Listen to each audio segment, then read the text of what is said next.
Bienvenue à Elephant French. Aujourd'hui, on plonge dans un aspect fascinant, mais parfois un peu déroutant du français, les lettres muettes. Ah oui, un sujet essentiel. Elles sont partout, mais elles définissent tellement la prononciation naturelle. On va s'appuyer sur les idées d'Easy French, épisode 109, pour essayer de démystifier tout ça. L'objectif, c'est vraiment de comprendre leur rôle pour parler plus librement. C'est exactement ça. Parce que, au fond, ce n'est pas juste une question de bien prononcer. Ça touche au rythme, à la musique de la langue. La musique, oui. Maîtriser ces lettres muettes, ou plutôt comprendre quand elles le sont, ça change tout pour la fluidité. Et pour la confiance aussi, quand on parle. Ça donne cette élégance discrète au français. Et on va tout de suite tordre le cou à une idée reçue, cette peur qu'il faudrait mémoriser des listes interminables d'exceptions. Bah oui, c'est souvent ça qui bloque. La source Easy French dit le contraire, en fait. Il y a quelques grands principes à saisir. Et ça simplifie drôlement l'apprentissage, non? Ah mais complètement. C'est beaucoup plus efficace.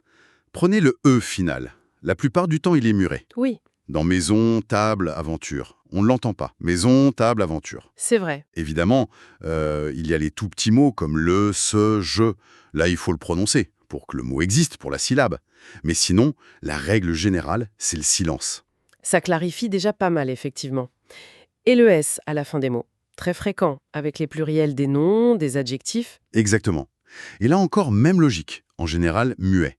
Ah bon? Oui, on dit les livres, livres, pas livres. Ou les rues sont belles, belles. Le S de rue, le S de belle, silencieux. Après, oui, il y a des mots où on l'entend. Des exceptions comme fils, ours, ou des adverbes. Toujours, moins. Cela, il faut les repérer. Intéressant. Et pour le T final, on le voit dans des mots comme chat, repas, et puis à la fin de plein de verbes conjugués. Il finit, il parle. Ben, même topo, j'allais dire. Le T final est très souvent muet. D'accord. Un petit repas, petit repas. Le T de petit, muet. Le C de repas, muet aussi. Oui. Et pour les verbes, la terminaison en de la troisième personne du pluriel, comme ils mangent, ils finissent, c'est muet aussi. Complètement. C'est vrai, on dit mange, pas mangeant. Exact. Les exceptions comme net, net, direct, direct ou le chiffre 7, 7, elles sont assez rares en fait. Ça confirme la règle. Ok. Et un petit dernier sur les finales. Le X, je pense à voix, prix, choix. Encore un cas où la lettre disparaît à l'oral. La voix, voix, le prix, prix. D'accord.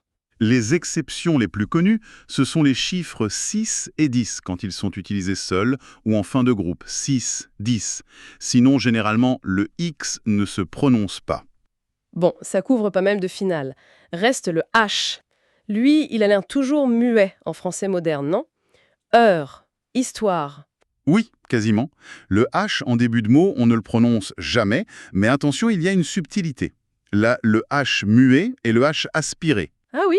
Les deux sont silencieux à l'oreille, mais le H aspiré, comme dans héros ou haut, il agit un peu comme une barrière. Une barrière. C'est-à-dire, il empêche la liaison avec le mot d'avant, et l'élision, le fait d'enlever une voyelle. On dit le héros, pas l'éros. On dit en haut, pas en haut.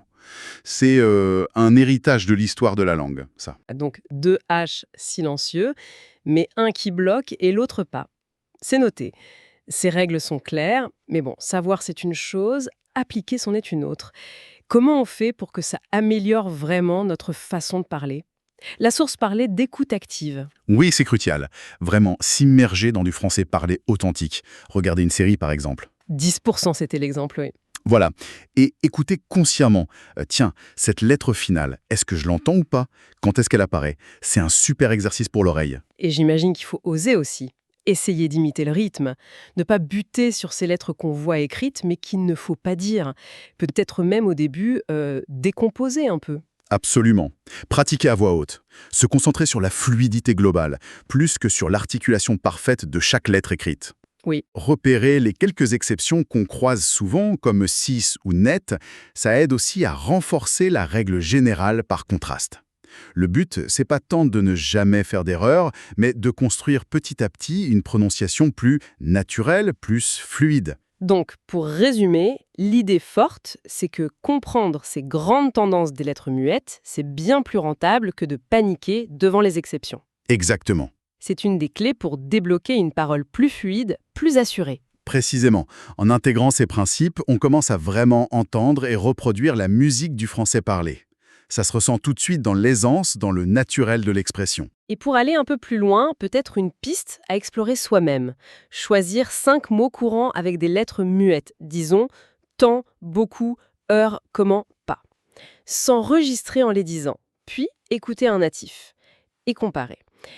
Qu'est-ce que ça change, cette attention ciblée sur la perception de sa propre fluidité? Ça peut être assez révélateur comme petite expérience.